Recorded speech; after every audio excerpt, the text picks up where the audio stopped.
Bonjour monsieur, je me sens pas très bien en ce moment. Euh, Docteur, je viens vous voir parce que depuis quelques semaines, je me sens pas très bien. Oui, attendez, juste, je vérifie vos informations personnelles. Ok, très bien. Oui, attendez, juste, je vérifie vos informations personnelles. Vous pouvez continuer. Oui, depuis quelques semaines, j'arrive plus à dormir. Je fais des cauchemars. J'ai des nausées.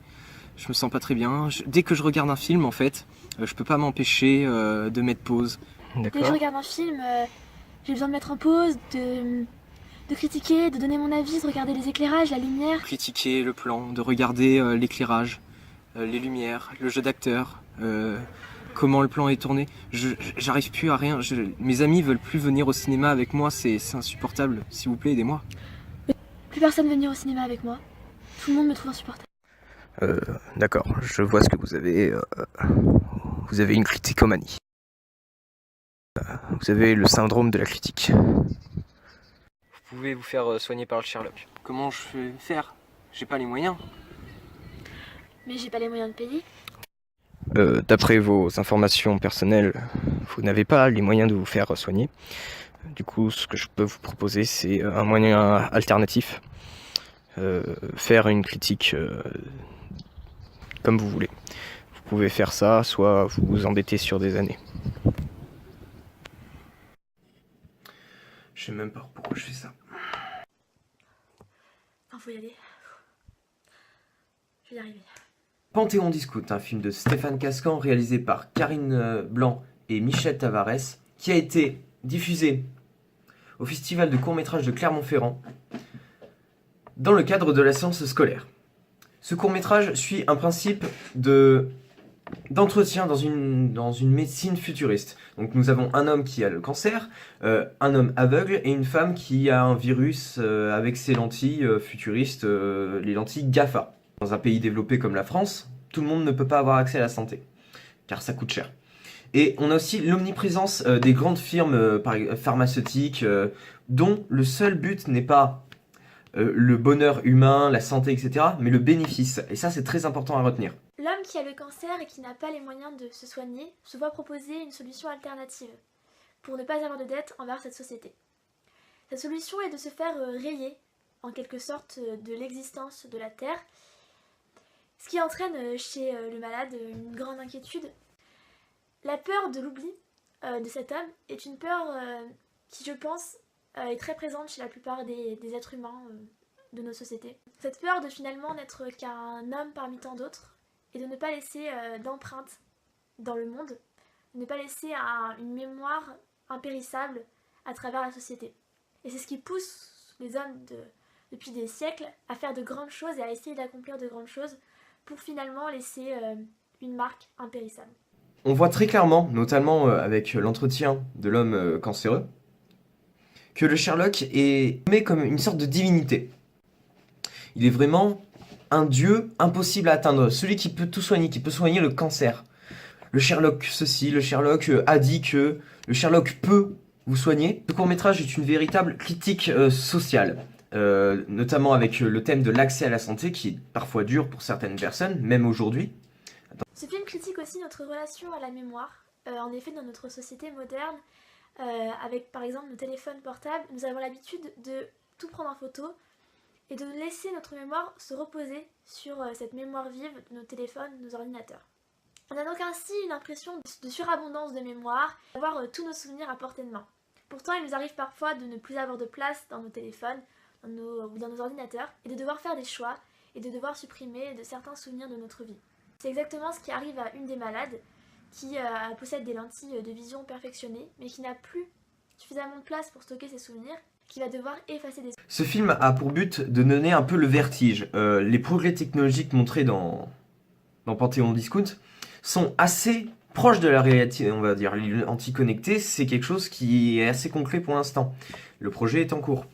Donc du coup, on peut se poser la question, est-ce qu'on a vraiment envie de vivre dans un monde comme celui-ci? De plus, ces progrès technologiques ne font que créer de nouveaux problèmes. Le virus des lentilles GAFA avec la femme, c'est un problème qui n'est pas réel de base. Je ne sais pas à combien de budget s'élève le film, mais ce n'est pas une grosse production. Et pourtant, les effets spéciaux sont d'une grande qualité et desservent très très bien l'histoire. Notamment avec les diapos qui se mettent autour de la femme au moment de choisir des souvenirs qu'elle doit effacer. Justement, quand on regarde ces souvenirs, ils arrivent à nous faire passer des sentiments, à ressentir comme si on était dans ce moment, dans ce souvenir, juste avec une petite boucle d'à peine plus une seconde. Et ça, c'est très très fort. Panthéon Discount est un film extrêmement artistique, au choix esthétique très marqué. On pourrait par exemple citer les scènes dans le Sherlock qui font presque penser à de l'art moderne. Le film est entièrement en noir et blanc, ce qui rend le film très stylisé, ce qui gomme les époques et permet de placer ce film dans un monde futuriste. Ça permet aussi de rendre ce film extrêmement froid et clinique. La musique est seulement présente au début et à la fin du film. Elle est très très simple, elle fait bien le travail, je dirais même mieux, elle fait bien passer la pilule. Elle est un peu mélancolique, elle fait passer les bonnes émotions. Un peu de peine, un peu d'espoir pour l'homme aveugle qui a le choix, qui est le seul homme qui a le choix en vrai. L'homme aveugle semble ici être l'homme sage du film.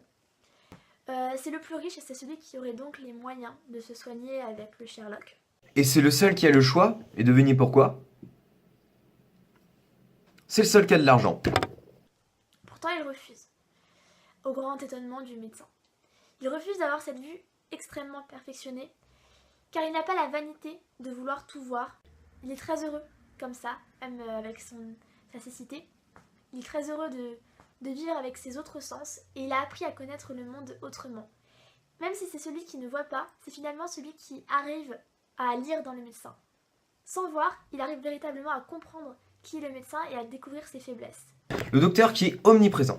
Il parle tout le long du film. Même quand les patients essayent de parler, il leur coupe la parole en essayant d'expliquer ce qu'ils peuvent faire pour eux, etc. On se dit, c'est un salaud, il veut pas les aider, etc., etc. Sauf que, on s'aperçoit à la fin que, quand on lui donne la parole, quand on le voit enfin, il ne parle plus. L'aveugle lui dit qu'il ressent une grande tristesse, dans le médecin, parce que ce médecin, en vrai, on s'aperçoit que il n'est pas là pour faire le salaud. Lui, je pense, il veut aider les gens. Il veut aider les gens, mais il n'a pas les moyens. Parce que derrière lui, il y a une pression. Il y a la pression de GAFA, il y a la pression de toute l'équipe médicale, etc. Et il aurait bien voulu aider tous ces gens. Mais il ne peut pas. Et c'est justement de là d'où vient cette tristesse. Il est prisonnier. Lui aussi a des lentilles. Et qui nous dit que dans quelques années, il ne sera pas dans la même situation que la femme avec qui il a eu un entretien. J'ai fini ma critique sur Panthéon Discount. Je suis Louis Noailles et j'espère que ça vous aura plu et que ça suffira pour que je me fasse enfin soigner. Merci.